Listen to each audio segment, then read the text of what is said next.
The bank's failure to inform the borrower about the true nature of the loan contract and the absence of any actual money loaned on the bank's part is not relevant.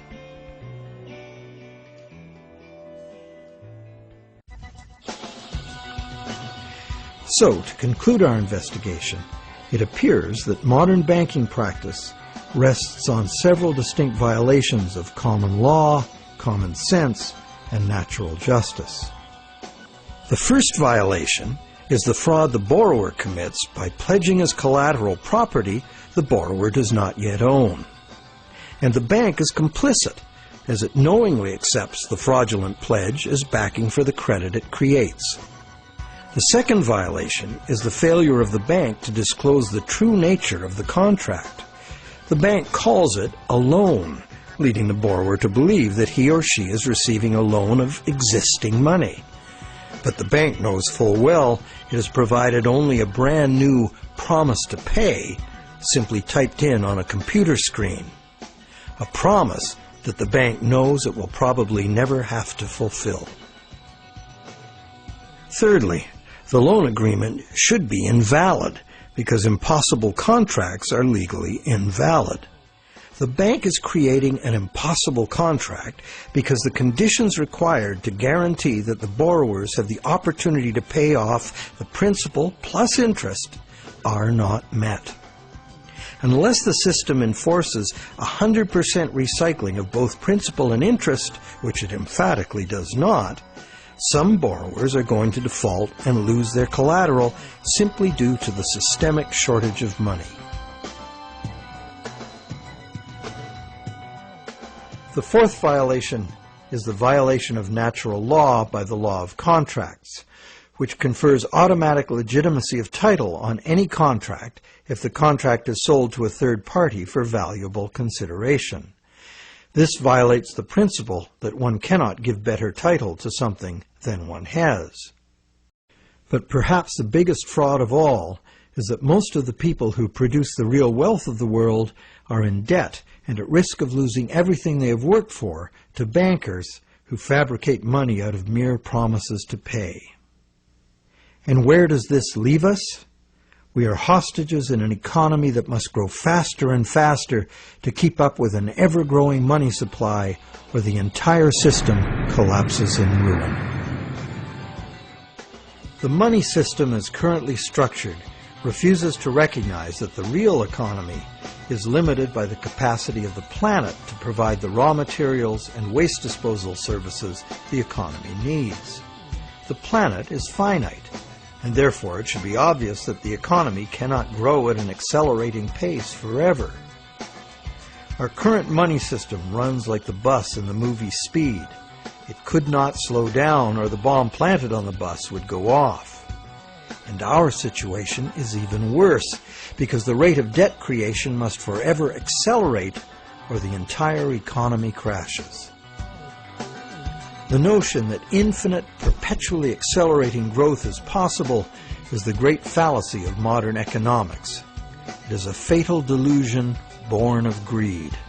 An economic, social, and environmental crash of unprecedented proportion is surely inevitable, and this monetary system is utterly and hopelessly incapable of adapting to it.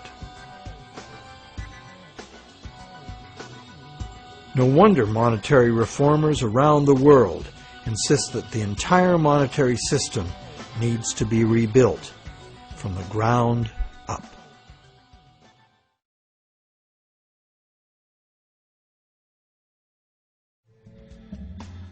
So what is the solution? One idea many people suggest is to return to the days when money was backed by gold. Gold, they argue, is the true money because it's inherently valuable. The underlying principle here is that money should be a commodity that is valuable due to its scarcity, as gold is scarce. As a general rule, those who hold this view of money also believe that money should exist independent of government. Another school of thought, diametrically opposite, is that the creation of money should be the exclusive prerogative of governments. Government, which represents all the people, should spend money into existence in the public interest. thus backing the currency with what it was spent on. Having taken back the power to simply spend money into existence, government would never need to go into debt or pay interest. Of course, government spending without limit would result in a worthless currency. To prevent inflation, money would also have to be extinguished.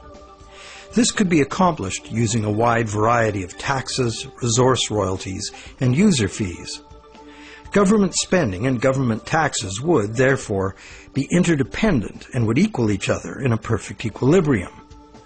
However, the goal of taxation would be to achieve price stability, as the government would have no need of tax revenues in order to operate.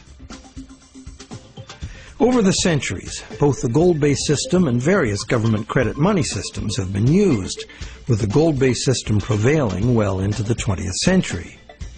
This wasn't because government credit money didn't work. It did within the country itself, where it was accepted in payment of taxes. But until the invention of modern currency exchanges, international trade had to be carried out in gold. In addition, gold has had an almost supernatural fascination for humans for a very long time. We've been conditioned for millennia to think of money in terms of portable inherent wealth, as in gold coins. However, this is not the only way to think of money, nor in the era of runaway debt money is it any longer accurate. Money is, at its root, an idea that humans invented in order to turn simple subsistence into complex civilization. It's the development of money that made possible specialization of labor and the indirect exchange of goods and services.